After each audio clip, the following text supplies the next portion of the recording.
प्रत्यावर्ती धारा के अभ्यास प्रश्न देखते हैं। क्वेश्चन नंबर 1 देख पा रहे होंगे आप स्क्रीन पर।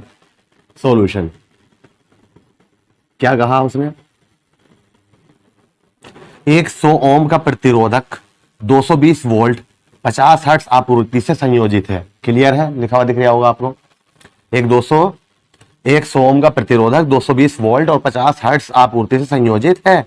तो क्या क्या दे दिया उसने, तो आप कहोगे सर आर दे दिया है 100 ओम, और फिर 220 वोल्ट वी दे दिया है 220 वोल्ट, और 50 हर्ट्ज, हर्ट्ज मतलब आवृत्ति, एफ दे दिया है 50 हर्ट्ज। क्लियर। नंबर ए, अब इसका देखो ए पार्ट में क्या कहा है, ये भी देख रहे होंगे आप। परिपथ में धारा का आरएमएस मान ज्ञात कीजिए। किसका, परिपथ में धारा का आरएमएस मान, धारा का आरएमएस मान मतलब आई पूछा है। तो मैंने आपको जब मैं एग्जाम्पल कर रहा था तब भी बताया था कि कहीं पे आई, जो आई होता है वही आईआरएमएस होता है, जो आईआरएमएस होता है वही आई होता है। कभी आप अपना कंफ्यूज हो जाओ कि यार आईआरएमएस तो हमने ये पढ़ा था आई नोट अपॉन अंडर रूट 2, आई नोट कैसे निकालें इसमें से। तो मैं कहूंगा जो आईआरएमएस है वही तो आई है। जब तुमने ये पढ़ा था तो हम इसे ऐसे भी तो लिख सकते हैं आई नोट अपॉन अंडर रूट 2। बताओ समझ में आई बात। तो अब मैं कहूंगा, अब तुम कहोगे सर तो हाँ आई नोट की वैल्यू हुआ है, तो मैं तुमसे ये कहूंगा आई जो होता है वो वी अपॉन आर के भी तो बराबर होता है। किसके बराबर होता है, वी अपॉन आर के। तो हम तो इसके यहाँ पे ये लिख रहे हैं ना वी अपॉन आर, लेकिन इसे आई ना लिखकर बस अब क्या लिख दो, आई आर एम एस लिख दो। क्यों, क्योंकि उसने कहा है। याद है ये बात, याद रखना। फिर जहां उसने आई कहे और हमें आई आर एम एस की जरूरत हो तो जो आई होगा वही आई आर एम एस होगा। जो आई आर एम एस का है और हमें दिख रहा होगा हम आई निकाल सकते हैं, तो जो आई होगा वही आई आर एम एस होगा। और आई नोट और आई एम जो होता है ये बिल्कुल अलग है, ये नहीं कह सकते हैं। ये क्या होता है, शिखर मान है ना, या माध्यम अधिकतम मान, और ये क्या होता है माध्यमान। इन सब का फॉर्मूला होते हैं, ठीक है। लेकिन इसे आप ऐसे निकालोगे तो v की जगह पर 220, r की जगह पर 100, इस जीरो से ये जीरो कैंसिल। अगर मैं जीरो हटा दूंगा तो पॉइंट यहाँ लग जाएगा भाई, है ना, जीरो हटा दूंगा तो पॉइंट लग जाएगा। तो I R M S equal to क्या आ गया 2.2 एम्पियर। यही हमारा क्या हो गया, आंसर हो गया। ये बताओ बात समझ में आई कि नहीं आई। ठीक है, नोट करो, कर लिया। बी पार्ट देखते हैं अभी, ठीक है। बी पार्ट में क्या कह दिया है उसने, एक पूरे चक्र में कितनी नेट शक्ति व्यय होगी। ठीक है, बी पार्ट में नेट शक्ति, नेट का मतलब क्या होता है, नेट का मतलब क्या होता है कुल शक्ति। तो ये बताओ पी बराबर वी आई ना होता है, शक्ति पूछा है इसने। याद है मैंने पहले भी बताया था जब एग्जाम्पल करा रहा था, जो बच्चा 12th के पेपर देने जाए और उसे फॉर्मूले याद ना हो, पी बराबर वी आई, पी बराबर V square upon R, P बराबर आई स्क्वायर आर, तो समझ लो बेकार है बिल्कुल। मुझे नहीं लगता कि वो पास भी होगा। तो ये तीनों फॉर्मूले हमें रटे हुए होने चाहिए। तो अब हमने क्या कहा, पी बराबर वी आई, वी की वैल्यू कितनी है, सॉरी 220, आई की वैल्यू अभी कितनी आई थी 2.2, बताओ ये तो आई थी। तो पॉइंट से अगर हम ये हटा दें जीरो, बात सही है। तो 22 की 22 से गुणा कर लो, 22 22 हम 484, ये आ गया। शक्ति का मात्रक क्या होता है, वाट। हो गया भैया आंसर। बताओ अब किसी बच्चे के माइंड में आ रहा होगा सर जरूरी ये लगाना फॉर्मूला, हम ये लगा लेते हैं आई की जगह पे 2.2 का स्क्वायर और आर की जगह पर 100। मैं कहूंगा बिल्कुल सही है, लगा दो, आंसर आएगा, पक्का आएगा। अब कोई बच्चा कहेगा तो सर जब वी दिया है आर दिया है तो हम पी बराबर वी आई लगाना जरूरी है, हम वी स्क्वायर अपॉन आर लगा देते हैं। वी स्क्वायर देखो वी भी दिया है आर भी दिया है, पहले वाला जो ये कराया था उसमें से आई की वैल्यू 2.2 आई थी, वही लेनी जरूरी है क्या। मैं कहूँगा बिल्कुल सही है, इसलिए मैंने तीनों लिखे हैं। तुम इससे करके देख लेना, इससे V square upon R, V को दो जगह लिखना, 220 बटे में आर, ठीक है। तो कितना आ जाएगा, 0 से 0, 1 0 से 1 0, 22 22 में 484, तब भी यही आ गया। क्लियर हो गई बात। अब कभी ये सोचो कि आप इससे ही करेंगे, हम मर्जी आपकी, मेरे दिमाग में ये आया एकदम, मैंने ये कर दिया। नोट कर लीजिए अभी। अब क्वेश्चन नंबर 2 स्क्रीन पर देख पा रहे होंगे आप। एसी दो पार्ट दिए इन्होंने, है ना, ये कर रहे हैं हम पहले। एसी आपूर्ति का शिखर मान 300 वोल्ट है, 300 वोल्ट शिखर मान कहा था, इसलिए हमने क्या लगा दिया, वी नॉट। आरएमएस वोल्टा कितनी होगी, वी आर एम एस क्या होगी। क्या लिखेंगे हम, चूंकि वी नो दैट, हम जानते हैं कि वी आर एम एस बराबर होता है V naught upon under root two. तो मैंने तुमसे ये बताया था, अब भी समझ लो कि वी नॉट, ये जो मैंने इसे तुम्हें एक ये याद कराया था, अगर वी नॉट की वैल्यू 300 की जगह कुछ इस टाइप से देता, मतलब कि रूट से रूट कट जाता, रूट टू से रूट टू, तो हम ये लगाते हैं। नहीं तो मैंने आपको ये कहा था, ये भी याद रख लो, 0.707 वी नॉट, याद है ये वाली बात, ये रटा हुआ होना चाहिए यार बच्चे को। और ऐसी धारा में होता है, धारा में कोई बदल थोड़ी ना गया, तो यहाँ आई आर एम एस आ जाता है, I not upon under root two. अब हमें ये आसानी लग रही लगानी, कभी वी नॉट की वैल्यू 300 लगाएंगे, गुणा कर देंगे, बताओ देखो 0.707 गुणा 300, बताओ ठीक है। अगर मैं पॉइंट हटा दूं यहां से 2 0 की वजह से, तो पॉइंट खिसक के 2 स्थान इधर आ जाएगा, 3 से गुणा कर दो, 3 सत्ते 21, हासिल लगा दो, तो 0 की वजह से 21 ही आ गया, 3 सत्ते 21, एक के बाद पॉइंट है, तो 212.1 वोल्ट। चाहो तो तुम यहीं पेपर पे छोड़ दो, यहीं पर छोड़ दो पेपर में, नहीं तो 212 लिख दो, 212 के बाद पॉइंट एक ही तो आया है, 1 वोल्ट, 212 वोल्ट, तो 212 वोल्ट भी बिल्कुल सही माना जाएगा, और ये भी तो बिल्कुल एक्यूरेट है यार, तुम्हारे सामने आया हुआ है। यहां तक बता दो, क्लियर हो गया, नोट करो, ए पार्ट कर लिया। बी पार्ट देखते हैं क्या है, देख रहे होंगे आप ऊपर, ऊपर एसी परिपथ में धारा का आरएमएस मान 10 वोल्ट है। एसी परिपथ में धारा का आरएमएस मान, धारा का आरएमएस मान 10 वोल्ट है। बोर्ड के पेपर में एक ना एक सवाल आ जाता है इसका, I R M S, V R M S, V naught, I naught, याद रखना इस बारे में, फॉर्मूले रटे हुए हो ये। शिखर धारा कितनी है, क्या पूछ ली इसने, शिखर धारा कितनी है, आई नोट, क्लियर है। तो अब मैं पूछू फॉर्मूला बताओ, तो आप फिर वही आई आर एम एस बराबर होता है आई नोट अपॉन रूट टू। अब हमें ये लगाने में फायदा है, ठीक है। अगर मैं 0.707 लगा दूं तो बट्टे में जाएगा, परेशान हो जाऊंगा मैं काटने में, तो अब देखो ये इधर चले जाएगा, या हमें तो आई नोट चाहिए, आई नोट बराबर क्या हो जाएगा, अंडर रूट टू इधर चला गया, under root two I R M S, तो under root two I R M S की वैल्यू कितनी है 10, तो अंडर रूट टू की वैल्यू क्या होती है, ये भी लगा दो यही हाथों हाथ, अंडर रूट टू की वैल्यू क्या है 1.414, ये तो रटा हुआ होगा सभी को, अंडर रूट टू की वैल्यू, अंडर रूट थ्री की वैल्यू, ठीक है, ये हमें पक्का पता ही होनी चाहिए। देखो भाई सुनो, अंडर रूट टू की वैल्यू होती 1.414, अंडर रूट थ्री की वैल्यू होती 1.732, अंडर रूट फाइव की वैल्यू होती 2.236, ये रटी हुई होनी चाहिए हमें कम से कम फिजिक्स में, बस इतनी बहुत है हमारी, और आगे हम लगभग में निकाल लेते हैं, ठीक है।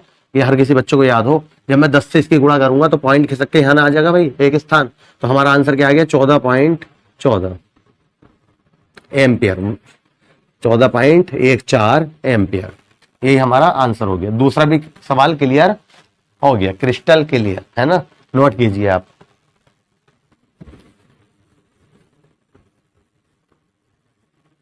अब क्वेश्चन नंबर 3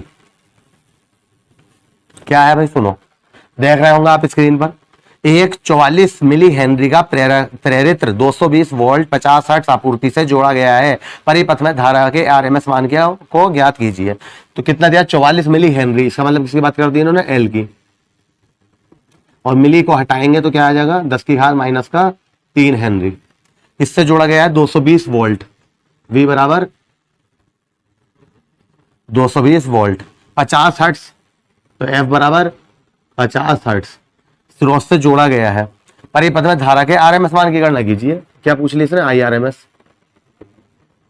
अब बताओ क्या करूं, तो इसका मतलब तुम ये कहोगे सर परिपथ में इस टाइम क्या है, एल है, और कुछ है बताओ, सी है, आर है, नहीं है, एल है, तो इसके प्रतिरोध को क्या कहते हैं हम, एक्सएल कहते हैं। तो आई बराबर क्या आ जाएगा जल्दी बताओ, आई आरएमएस बराबर, आई बराबर क्या होता है, एकदम ओम के नियम के हिसाब लगाया करो आप, कि आई आरएमएस बराबर होगा सर वी अपॉन आई, वो सॉरी वी अपॉन आर, आई बराबर क्या हो जाएगा, आई बराबर वी अपॉन आर, तो वी अपॉन, लेकिन आर नहीं कहेंगे, क्यों नहीं कहेंगे, क्योंकि परिपथ में ओनली क्या है, एल है प्रेरक, तो उसे क्या कहते हैं, प्रेरण प्रतिघात, याद आ गया कुछ, एक्सएल।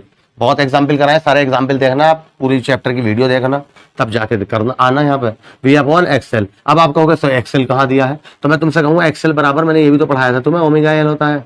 आप कहोगे ओमेगा कहाँ दिया है, तो मैं तुमसे कहूंगा ओमेगा बराबर 2 पाई एफ भी तो पढ़ाया था मैंने, क्या होता है 2 पाई एफ, और एल है, यहाँ वैल्यू लगा तो आंसर आ जाएगा। वी की वैल्यू कितनी है 220, 2 पाई की वैल्यू क्या होती है 22/7, अब आप कहोगे सर 3.14 क्यों ना लगा रहा है, तो मैंने तुमसे ये भी बताता हूं, हमेशा याद रखा करो कि हम ये देखते हैं पाई के आसपास कोई ऐसी संख्या तो ना है जो 22 से या 7 से कट जाए। अगर कट रही है तो हम पाई की वैल्यू 22/7 लगा देते हैं। क्यों, देखो 22 से आराम से कटता हुआ दिख रहा है मुझे, 22 एकम 22, समझ गए ऊपर की संख्या, क्लियर है। तो मैंने यूं लगा रहा हूं ये 22/7, नहीं तो 3.14 लगाओगे ना, कैलकुलेशन करने में परेशानी हो जाएगी तुम्हें, कैसा करोगे। तो एफ की वैल्यू कितनी है 50, एल की वैल्यू कितनी दी है 44 गुणा 10⁻³ यहां तक बता दो भाई, समझ में आ गई बात, या ना वैल्यू लगाइए मैंने, क्लियर है।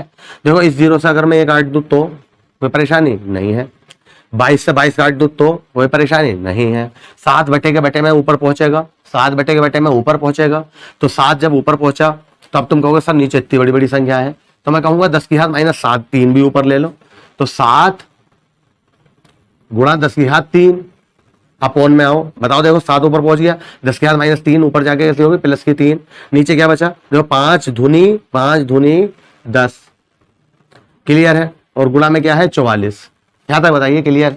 अब मैं कहूं 10 ये भी कम कर दूं, यहाँ पे ये देखो 10 है, 10 का मतलब 10 की पावर 1, 10 की पावर 1 ऊपर जाके कैसे होगी माइनस की 1, तो माइनस की 1 में से 1 घटा दो, कितनी बचेगी 2, 3 में से 1 गई तो 2, तो 10⁻2, 10⁻2 का मतलब क्या होता है 100, और 100 को हम ऐसा नहीं लिख सकते भाई 700/44, यहां तक बता दो, समझ में आ रही बात है ना। और कैलकुलेशन है, जो तुम्हें अच्छा लगे तुम अपने हिसाब से कर लेना। कैलकुलेशन तो मैं हमेशा ये कहता हूं, तुम अगर लगे कि सर हम तो इससे भी आसान कर देते हैं, हाँ तो करो, क्यों ना कर रहे हो, ठीक है। तो अब मैं इसे क्या काट दूं, 2 से काट दूं, 2 दूनी 4, 2 दूनी 4, 2 तिया 6, 2 पंजे 10, बताओ सही है। 2 ही कम 2, 2 ही कम 2, 2 ही कम 2, 2 सत्ते 14 और 2 पंजे 10, देखो 2 ही कम 2, 10 सत्ते 14, 2 पंजे 10, तो इसका मतलब क्या आ गया हमारा 175/11, 11 ही कम 11, कितने बचे 17 में से 11 गए 6, 65, 11 पंजे 55, 11 छंग 66, तो 11 पंजे 55, ठीक है, क्योंकि 66 बैठ रहे हो, कितने बैठ रहे हो 55, ठीक है, 11 पंजे 55, तो कितना बचेगा फिर 65 में से 55 गए 10, पॉइंट लगा के 0 लगा लिया 100 होगा, 11 ना 99, ठीक है, आगे बात समझ में, 1 बचा फिर 10 हो, तो लगभग यही आ गया हमारा आंसर 15.9, किताब में ऐसे दिया 15.92 एम्पियर, सही। आगे को काटोगे तो यही बैठेगा लगभग, कोई बात ना, पॉइंट के बाद एक स्थान भी आ गया तो बहुत बड़ी बात है, सही आया आपका आंसर। क्या चीज है ये, IRMS आंसर हो गया भैया ये हमारा। ये बताओ कुछ और थोड़ी ना करा हमने, मेन चीज थे फॉर्मूला कि I = V/R होता है भाई, लेकिन जब प्रतिरोध ना हो L हो तो क्या होता है XL, XL = ω/L, ω = 2πfL, बस वैल्यू लगाई है और तुम्हारे सामने है, जैसे तुम करो चाहो ऐसे कैलकुलेशन कर देना, और जल्दी नोट करो इसे।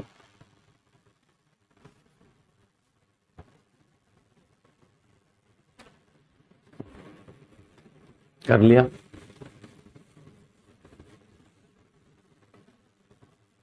क्वेश्चन नंबर 4 सॉल्यूशन डाल दिया है हमने। क्या है भाई, स्क्रीन पर देख पा रहे होंगे आप, 60 माइक्रोफेरेड का संधारित्र, 60 माइक्रोफेरेड, C बराबर लिख दूं डायरेक्ट, और 60 माइक्रो हटाएंगे तो क्या आएगा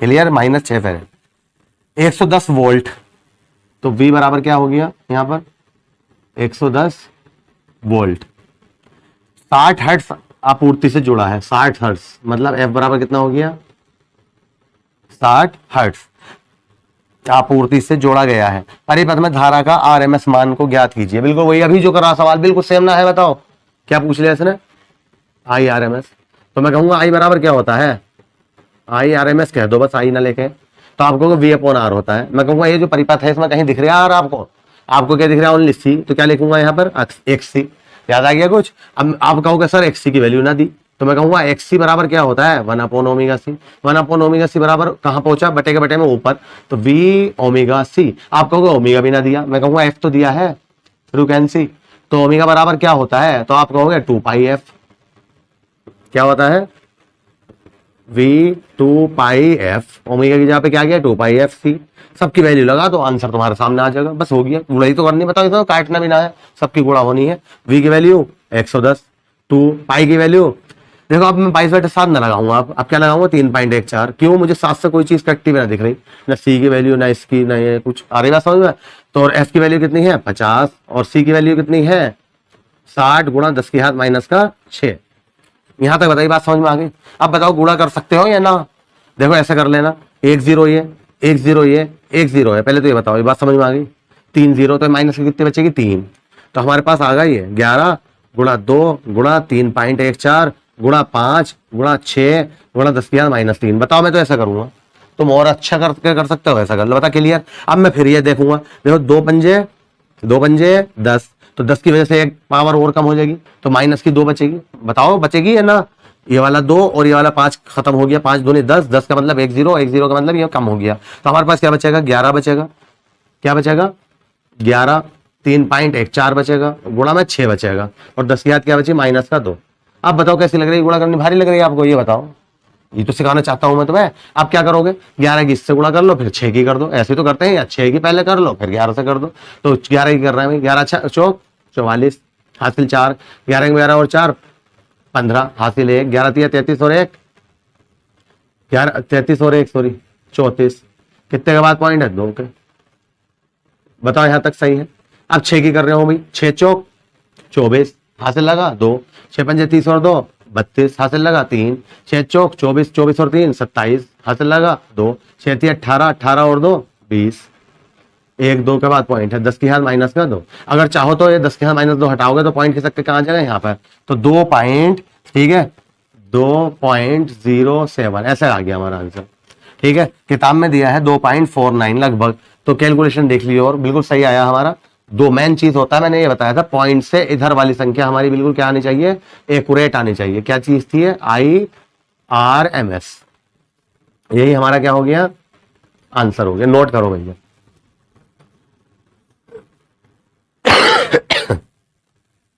कर लिया। क्वेश्चन नंबर 5, क्वेश्चन नंबर 5 देखते हैं उसका सॉल्यूशन। ये करने से पहले मैं आपको बता दूं, एनसीईआरटी ने अपना सिलेबस कम किया है, परमानेंटली कम कर दिया है। ये नहीं कि लोग वो जो कोरोना वाला था उससे कोई मतलब ना, कोविड जो आया था जब, अब तो उसे भी मिला लो, जो कोरोना में 30% कम करा था, और उसके बाद परमानेंटली कम कर दिया है। तो कुछ न्यूमेरिकल भी कम है, तो ये जिस पे अगर न्यू वर्जन लेकर आओगे 2024 के लिए, ठीक है, आप बुक लाओगे तो उसमें ये वाले सवाल जो मैं करा रहा हूँ 1 2 3 4 5 तक सेम है। उसके बाद अगर आपके पास पुरानी है तो जो मेरे में 6 होगा वो आपके में 7 हो सकता है, अगर पुरानी किताब है तो आने वाले टाइम में, ठीक है, जो मैं नेक्स्ट वीडियो में कराऊंगा। 5 तक यहाँ पे करा रहा हूँ इस वीडियो में। तो ये क्वेश्चन नंबर 5 देख ही रहे होंगे आप, क्या कहा इसने, तो क्वेश्चन नंबर 5 में सुनो, देख रहे होंगे, अभ्यास 7.3 एवं 7.4 में एक पूरे चक्र की अवधि में प्रत्येक परिपथ में कितनी नेट शक्ति अवशोषित होगी, अपने उत्तर का विवरण दीजिए।